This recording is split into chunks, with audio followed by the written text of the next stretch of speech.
दोस्तों नमस्कार। यह कहानी है जयपुर, एक ऐसा शहर जो अपनी ऐतिहासिक धरोहर और खूबसूरत महलों के लिए प्रसिद्ध है। लेकिन इस चमक धमक से परे इस शहर के बाहरी इलाके में एक भयानक रहस्य छिपा है। यह कहानी 5 दोस्तों कमलेश, रोहित, सीमा, प्रियंका और अजय की है, जो एक बड़ी कंपनी में काम करते हैं।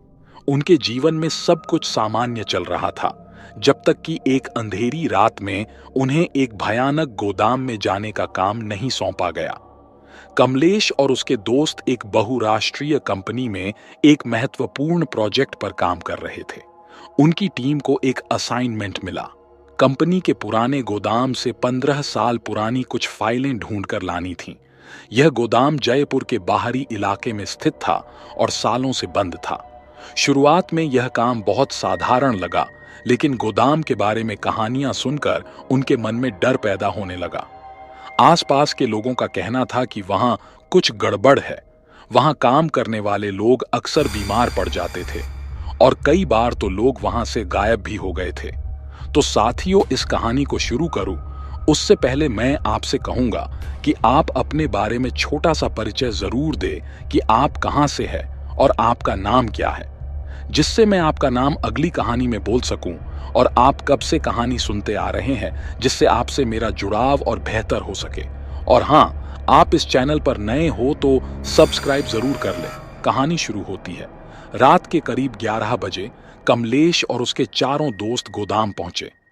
चारों ओर सन्नाटा था और हवाओं की सरसराहट डरावनी लग रही थी। गोदाम एक पुराने किले जैसा दिखता था।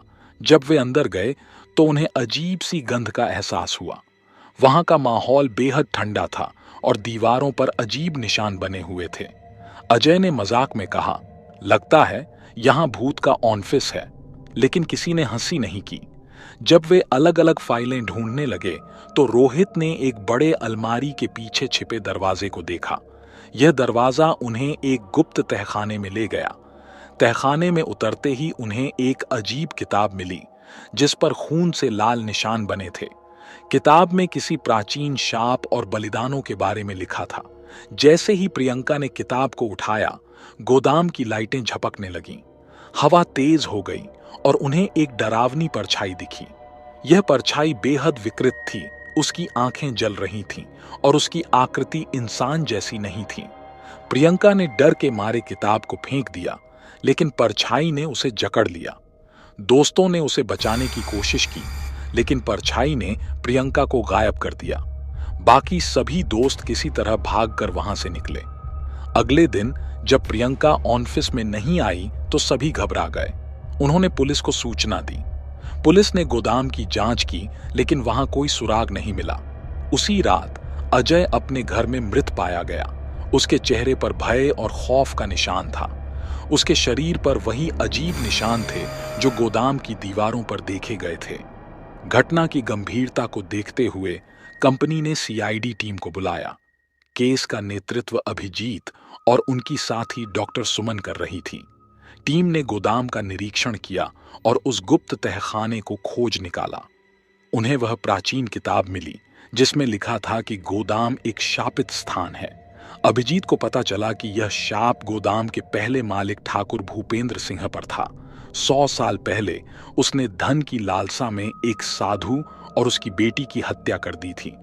मरने से पहले साधु ने उसे और उसकी जमीन को शाप दिया था।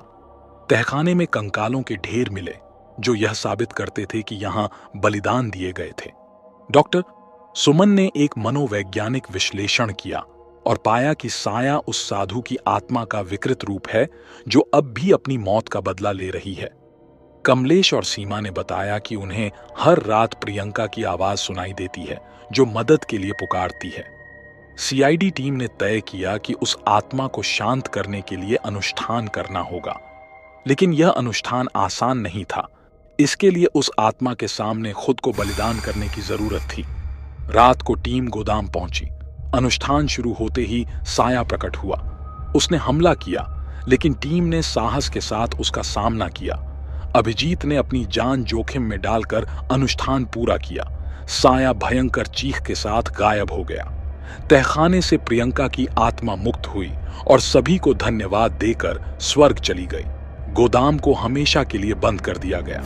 कमलेश, सीमा और रोहित ने अपनी जिंदगी में नई शुरुआत की, लेकिन यह घटना उन्हें हमेशा याद रही। सीआईडी टीम अपनी अगली चुनौती के लिए तैयार हो गई। दोस्तों, इस कहानी से हमें सीख मिलती है, लालच और निर्दोषों पर अत्याचार का अंत हमेशा विनाशकारी होता है। हर गुनाह का प्रायश्चित होता है, चाहे वह किसी भी युग में हुआ हो।